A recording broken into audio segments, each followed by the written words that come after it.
You have a brand new Slack workspace and you don't know what to do? I'll show you.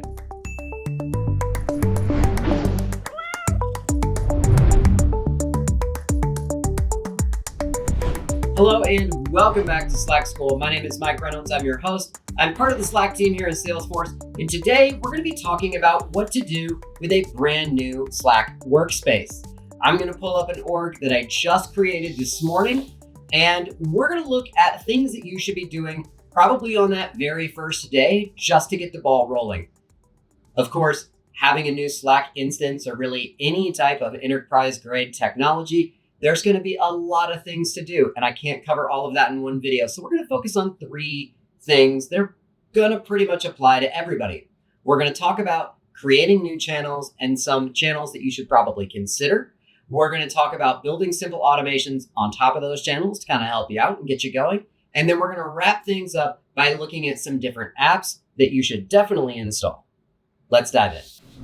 Here's my brand new Slack workspace. Still has that new workspace smell. That's a new workspace. So the first thing that we need to do in a new workspace is set up some basic channels. One of the most important things that we can do with channels is have a naming convention. So if you have a naming convention that you've used elsewhere in your company that a lot of people are comfortable with, don't reinvent the wheel, use that. If you don't, Slack's going to offer up a suggestion for you. So we create new channels. I can hover over the word channels here. I get these three dots, and then I can do create and create a channel. We give you some suggestions of three really common types of channels for help, project, or team. There's a couple other prefixes that I really like. For example, temp, T-E-M-P, to show that something is temporary. That means we plan on archiving this as soon as we, complete whatever the work is.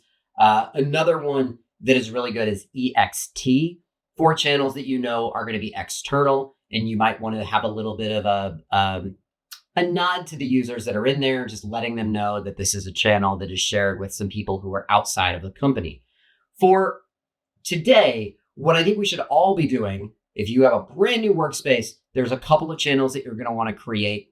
You probably need a project channel for deploying Slack into your company. So a good place to start is going to be with a project channel. You could just type PROJ for project. One thing you might want to do is use capital letters, and we do not allow that in channel names. If you try to type a capital, you won't be able to. I can type as much capital letters as I want and nothing's going to happen. The other thing that you can't do is type a space. We will automatically replace that with a dash. So I'm just going to call this Slack launch. And we'll say that this is a private channel. Remember, private channels are not going to be searchable by people who are not members of the channel. So if there are details, maybe the contract negotiation or, whatever, any type of detail that I wouldn't want to share broadly with everybody, I would use a private channel. So we're going to use this as our example of a private channel.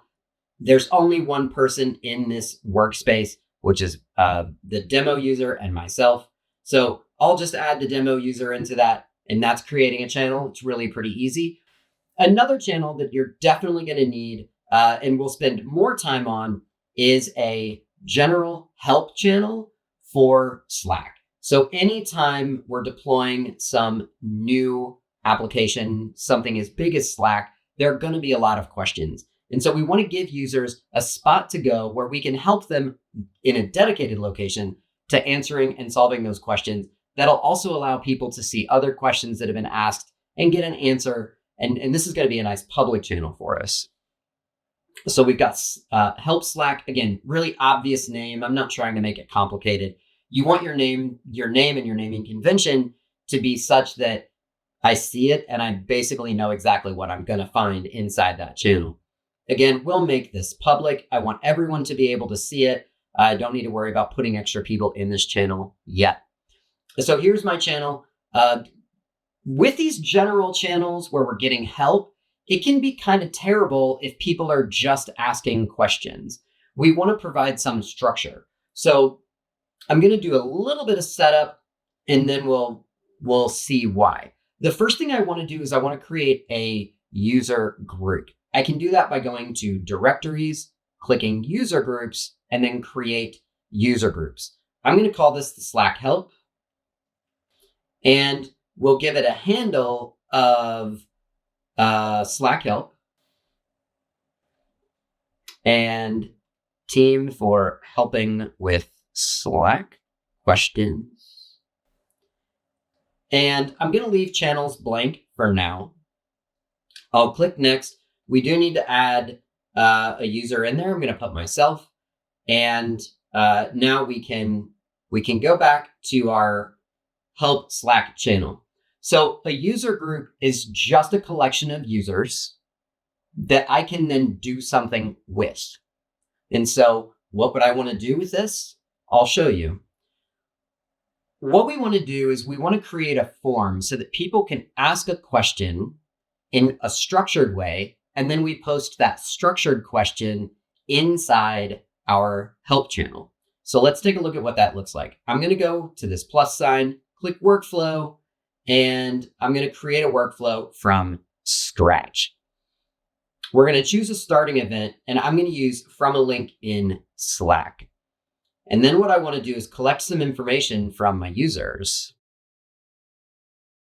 I'm going to start off, we need to give it a title, let's do something basic. How can we help? We're going to do a question, and I always like to start with priority here. And we're going to use dropdown. This is going to give us a dropdown where users can choose from the options we give them. And so we just want a couple of example priorities that somebody might have. We'll say, not urgent. And I can just hit enter to create another line. We'll say normal and urgent. Another thing I can do is add an emoji to kind of help give people a visual indicator. So I'll do that here. I'm just going to start typing. When you put a colon, that allows you to do a shortcut. So I'm going to say I'm going to start typing green. I'm going to choose this green circle. In front of normal, we'll go with yellow. And in front of urgent, we'll go with red. So that'll give us some stoplight colors. I think a lot of people are familiar with that. After we get the priority, we just need to know how we can help. We'll keep this simple, and we'll make this a short answer. And then we can save this form. So now I've got the simple form where they can tell me how urgent it is and then describe it. We now need to do something with that. Let's post a message to the channel. Here, I want to actually be very specific. I want this to go into help Slack. So if somebody starts this workflow outside of our channel, I want to make sure that we're pushing them back into the channel. And it's defaulted to give me this stock message. I actually don't want that. What we're going to do is we're going to leave priority, and we're going to say, I'm going to say I have a new request from, and then we're going to insert a variable. And I want to say the person who submitted the form. And there's a little drop down here. I want to leave this at display name. What this is going to do is it's going to @mention the person so that they are directly connected to the request that they are making. That'll make it nice and easy for them to do this. If this becomes a very busy place, maybe you're onboarding tens of thousands of people into the Slack workspace, this could get very busy with people asking questions. So this will help give the user a direct tie back to their question. So we'll do this, and we're just going to leave priority right here on its own line. I'll add a line right here just so that that's kind of evident, and then we'll hit save. And then we're going to add one final step to this, which is going to be to put what they've said into a thread. I really like this this kind of approach where you're putting kind of a banner in the main channel, and then you're immediately opening a thread and beginning to put the details in the thread. That helps keep the main channel really clean, and then the specificity is within the thread, so we can kind of watch the replies happen, and we get this context of what happened. Here, we're going to put the answer to how we can help. We can keep it simple and just put that in there. And this is actually perfectly fine as it is. But we could do one thing more. How about we add a step that is a branch? So we're going to say if the user picked urgent, that there's an extra step that we want to take. We'll set a color on this. So now, if they happen to have selected urgent, why don't we mention our help group just to make sure that they are drawn immediately to this? So we'll go back to a thread. We'll keep it at that same message, and we're just going to directly mention our Slack help team.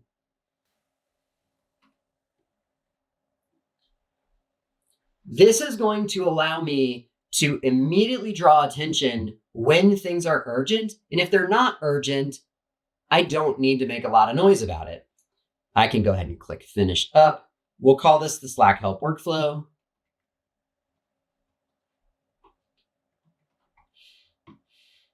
We'll say everyone can use it and click Publish. We're going to definitely select this channel, Help Slack, and add this to the channel. When I go back and view my Slack help channel within the workflows, I can see this, but we could actually take an extra step of featuring this workflow. When we feature a workflow, when we come back to the Messages tab, it replaces the Send a Message functionality with this big button for launching our workflow. I can still click here and send a message, and honestly, I don't want that. I don't want people to be able to click this send a message and actually send their own message. So I'm going to change the posting permissions so that it's admins and specific people. And here, the specific people that I want my Slack help workflow to be able to post into the channel. So we'll hit save. And now, if I test this, we'll say that it's a normal priority. We'll create a great help ticket there. And now I can see I've got this post here. We have a new request. This is tagging me. It's a normal priority. I can also see up here in the threads where this is. And when I click on this, it has my message. Note, I did not get that Slack help. So let's do an urgent version of this.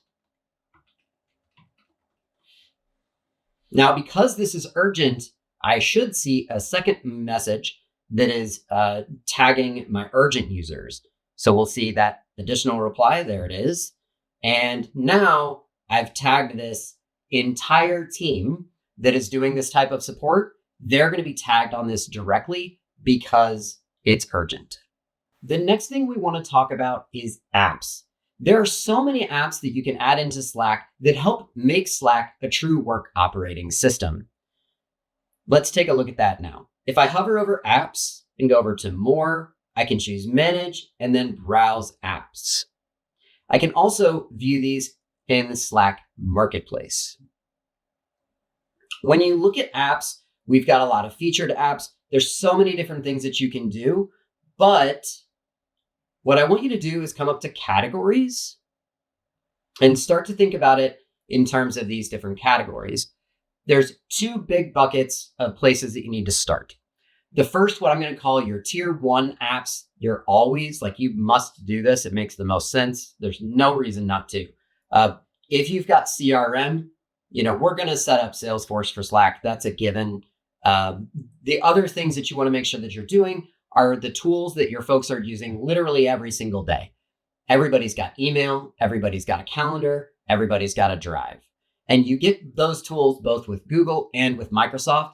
And believe it or not, all of those have apps that are native into Slack. So on the Google side, if we come up into collections, I've got Office 365. We'll start there. The Office 365 apps are going to let you take care of all of the big banner things that you need. The first, again, we've got that calendar. I want to be able to log in and then sync that Office calendar so that everything is just native. I don't have to flip or leave Slack for any reason. The updates on new meetings or my meeting reminders, those are all going to live natively in Slack with no issue.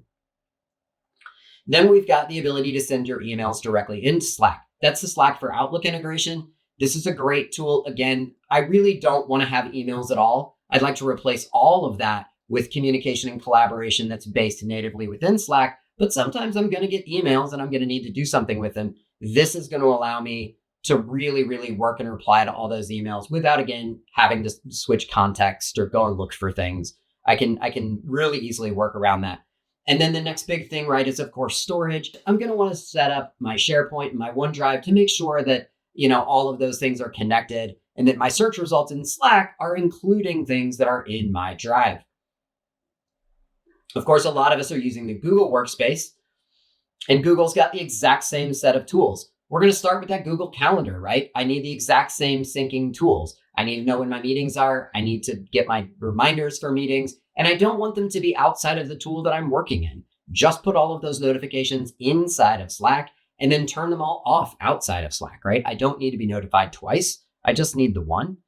Of course, we can also have those emails be sent directly to Slack and then allow me to respond to all of those emails in Slack. This is a great way and a very simple way of keeping everything inside my work operating system and not having to switch applications all the time. And then, of course, we're going to set up Google Drive. I know for me personally, I use the Google Drive all the time. The Google Drive app is really great because when somebody tags me in some document and they're like, hey, can you review this for me? I get a notification in Slack with a link to that document. I can even respond to their comment by just responding to the notification that I get in Slack. It's a really clean and simple way of just taking care of the things that I need to do in order to get my job done. The next tier of apps that you got to think about, I would look at this Essentials apps. There are so many different tools that sort of just like make life easy that live in Slack. When we think about the apps, when we think about essential apps, one of the ones that I really want to highlight, there are a lot of apps that are really, really cool, but this RSS app, it's a sleeper. It's really, really neat.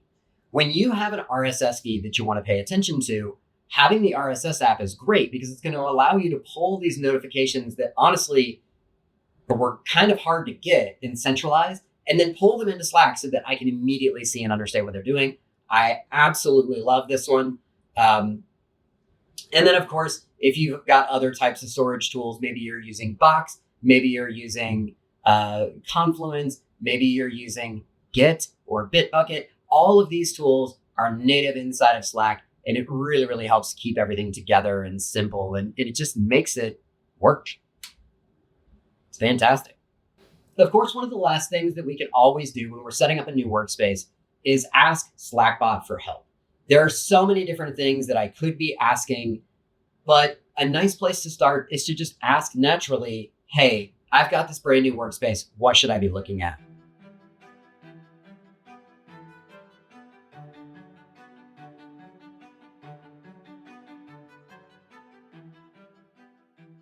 One of the things I love about Slackbot is that because it's integrated and it's so simple into the platform, I can have Slackbot open on my side panel here, and then I can continue to navigate around and do things as I need with Slackbot in the side.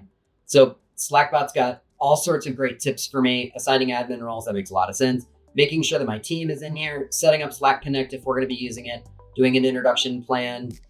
All of these things make a lot of sense, and Slackbot can help me manage all of that. Well, there you have it. Setting up a new Slack workspace is easier than you'd think. You've got your always-on AI agent for work, Slackbot, who's ready to help you. And if you ever need anything, you can always join us on the Slack community at slackcommunity.com and just ask me. I'd be happy to help along with the rest of our team. Don't forget to like and subscribe, and we'll see you next time. And hey, great job today. New Slack workspace is a lot to tackle, but you're getting it.